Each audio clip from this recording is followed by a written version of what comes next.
تفصیل کے ساتھ اور تحقیق کے ساتھ بات کی جائے گی.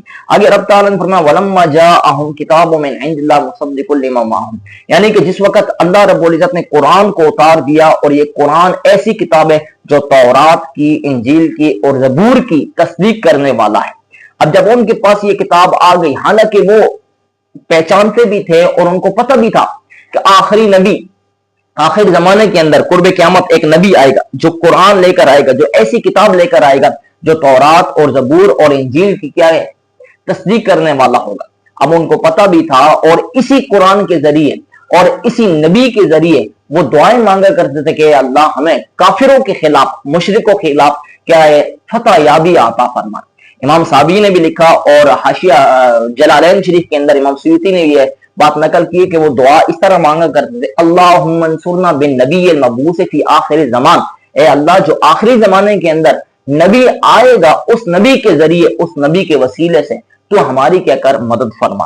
اس آیت کے اندر ایک تو کیا ہے توسل کا بھی ثبوت ہوتا ہے، دوسرا یہ بھی پتہ چلتا ہے کہ کافروں کو، جو یہودی تھے، ان کو یہ معلوم تھا کہ آخری زمانے کے اندر نبی آئے گا. وہ پہچانتے بھی تھے، ان کی جو حضور کی جو صفات تھی ان کو وہ مانتے تھے، لیکن جاننے کے باوجود، پہچاننے کے باوجود پھر بھی وہ کیا کرتے تھے؟ کفر کرتے تھے، انکار کرتے تھے. فرمایا فلعنۃ اللہ علی الکافرین، کافروں پر کیا اللہ تعالیٰ کی لعنت ہو، کیونکہ یہ جان بوجھ کر کیا کر رہے ہیں؟ حضور علیہ الصلوۃ والسلام کا انکار کر رہے ہیں. آگے فرمایا سمجھتروا بہ انفسہم، کہتے ہیں رب تعالیٰ ارشاد فرماتا ہے کہ کتنا ہی برا انہوں نے سودا کیا ہے.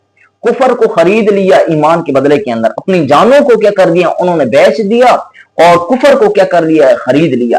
اب رب تعالیٰ ارشاد فرماتا ہے کہ ان کی تو کیا یہ تمنا تھی، ان کی یہ آرزو تھی کہ آخری جو نبی ہے، جو محمد علیہ الصلوۃ والسلام ہے، یہ بنی اسرائیل سے کیا ہے؟ آنا چاہیے تھا. اب وہ بنی اسرائیل سے نہیں آیا. حضرت اسماعیل علیہ الصلوۃ والسلام کی اولاد سے حضرت محمد مصطفیٰ صلی اللہ علیہ وسلم کا نزول ہوا، ظہور ہوا. اور بنی اسرائیل جو تھے وہ حضرت اسحاق علیہ الصلوۃ والسلام کی اولاد میں سے تھے. تو ان کو یہ بات بڑی غضبناک لگی، ان کو کیا ہے اس کے اوپر بڑا حسد آیا، ان کو اس کے اوپر بڑا غصہ آیا. تو انہوں نے کہا کہ یہ تو کیا ہے؟ نبی ہی نہیں ہے. تو رب تعالیٰ ارشاد فرماتا ہے کہ اللہ تعالیٰ جس کو چاہے اپنے فضل کے ساتھ کیا کر دے؟ نواز دے. فرمایا فباؤ بغضب علی غضب، انہوں نے غضب کے بعد اللہ کے غضب کو کیا کیا؟ دعوت دی. پہلا غضب کیا تھا کہ انہوں نے حضرت موسیٰ علیہ السلام کے اوپر ایمان نہیں لایا، یعنی کہ جو تورات رب تعالیٰ نے نازل فرمائی تھی تورات کا انکار کیا. اب تورات کے اندر جو حضور علیہ السلام کی صفات لکھی ہوئی تھیں ان صفات کو نہیں مانا. تو یہ پہلا غضب. دوسرا غضب یہ کہ حضور علیہ السلام کا انہوں نے کیا کیا؟ انکار کیا. دوسری تفسیر یہ بھی ہے کہ انہوں نے عیسیٰ علیہ السلام کو نہیں مانا، تو اس وجہ سے اللہ تعالیٰ کا غضب ہوا. اب پھر یہ محمد مصطفیٰ احمد مجتبیٰ کو نہیں مان رہے، اس لیے کیا ہے؟ اللہ تعالیٰ کا ان کے اوپر غضب ہوا. فرمایا وللکافرین عذاب مہین، کافروں کے لیے کیا ہوگا؟ رسوا کن عذاب ہوگا. حق تعالیٰ سے دعا ہے کہ حق تعالیٰ میں صحیح معنوں کے اندر سمجھ عطا فرما. آج یکم محرم الحرام ہے، سال کے نئے سال 1448 ہجری، اسلامی سال کی کیا ہے؟ ابتدا. اور آج کے دن ہی حضرت عمر فاروق رضی اللہ تعالیٰ عنہ، خلیفہ ثانی، خلیفہ دوم، جانشین مصطفیٰ ابو بکر رضی اللہ تعالیٰ عنہ علیہ الصلوۃ والسلام، ان کی وفات کا دن ہے، ان کی شہادت کا دن ہے. ان کی شانیں، ان کی عظمتیں، ان کا مقام رفیع بہت بلند ہے، بندہ ان کو بیان نہیں کر سکتا. لیکن ہم ان کی بارگاہ عقیدت کے اندر خراج تحسین پیش کرنے کے لیے چند باتیں، چند معروضات پیش کرنا چاہتے ہیں تاکہ سادہ عوام کو پتہ چل سکے کہ ان کی عظمت اور ان کا مقام رفعت کتنا ہے. حضور نبی کریم علیہ الصلوۃ والسلام نے ارشاد فرمایا کہ اللہم اعز الاسلام بعمر بن الخطاب او بعمر بن ہشام. حضور علیہ الصلوۃ والسلام نے ارشاد فرمایا کہ حضرت عمر فاروق رضی اللہ تعالیٰ عنہ کے ذریعے یا عمر بن ہشام ابو جہل کے ذریعے اے اللہ تم کیا کر؟ اسلام کو عزت عطا فرما. دوسرے نمبر پر حضور علیہ الصلوۃ والسلام نے ارشاد فرمایا لو کان بعدی نبی لکان عمر بن الخطاب، اگر میرے بعد کوئی نبی ہوتا تو عمر بن خطاب ہوتے. تیسرے نمبر پر حضور علیہ الصلوۃ والسلام نے ارشاد فرمایا کہ میرے پاس جبریل امین آئے اور انہوں نے مجھے یہ خبر دی لقد استبشر اہل السماء باسلام عمر، فرمایا کہ عمر کے اسلام لانے کی وجہ سے آسمان والے خوشیاں منا رہے ہیں اور ایک دوسرے کو خوشخبریاں دے رہے ہیں۔ امین یہ دیکھیے کہ جن کے اسلام لانے کی خوشخبری اہل سما آسمان والے منائیں اور حضور علیہ الصلوۃ والسلام ان کے اسلام لانے کی دعا مانگے تو وہ مراد المصطفیٰ ہیں۔ تو آج کا جو 1500 سال کے بعد جو مسلمان ہے جس کو اپنے اسلام کی خبر نہیں ہے، وہ حضرت عمر فاروق رضی اللہ تعالیٰ عنہ کے اسلام کی کیا مانگے، دلیل مانگے، تو میں یہ سمجھتا ہوں کہ وہ پرلے درجے کا بیوقوف، اجہل اور سفیہ ہے۔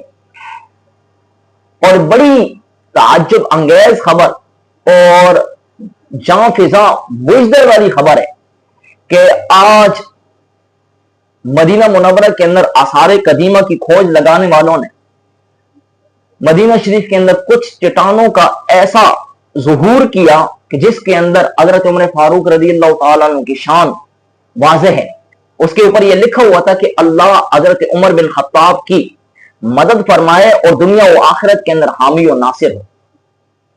گویا کہ یہ ایک سوال کا جواب ہے کہ آج لوگ حضرت عمر بن خطاب رضی اللہ تعالیٰ عنہ کی شان کے اندر تنقیص کرتے ہیں، نقص وارد کرتے ہیں، تو فرمایا کہ حضرت عمر تو وہ ہے کہ جو 1400 سال پہلے بھی لوگ اس کی کیا کرتے تھے، دنیا و آخرت کے اندر اللہ کے لیے اللہ سے دعا مانگا کرتے تھے کہ اس کی کیا کرے، یاری کرے، اس کا حامی و ناصر ہو اور اس کی مددگاری فرمائے۔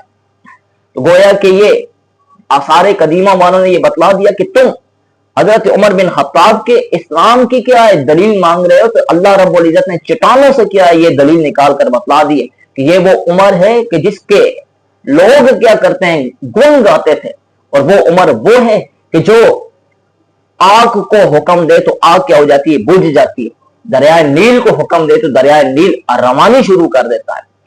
حضرت عمر فاروق رضی اللہ تعالیٰ عنہ کی تو شانیں کیا برا ورا ہیں، لیکن عقیدہ اہل سنت والجماعت یہ یاد رکھیے کہ پہلے نمبر پر حضرت ابوبکر صدیق، دوسرے نمبر پر حضرت فاروق اعظم حضرت عمر فاروق، تیسرے نمبر پر حضرت عثمان بن عفان رضی اللہ تعالیٰ عنہ، اور چوتھے نمبر پر حضرت مولا کل کائنات مولا علی پاک رضی اللہ تعالیٰ عنہ۔ یہ 4 نمبر ہیں خلافت کے اندر بھی، اور یہی 4 نمبر ہے افضلیت کے اندر بھی۔ حق تعالیٰ میں صحیح معنوں کے اندر سمجھ عطا فرمائے۔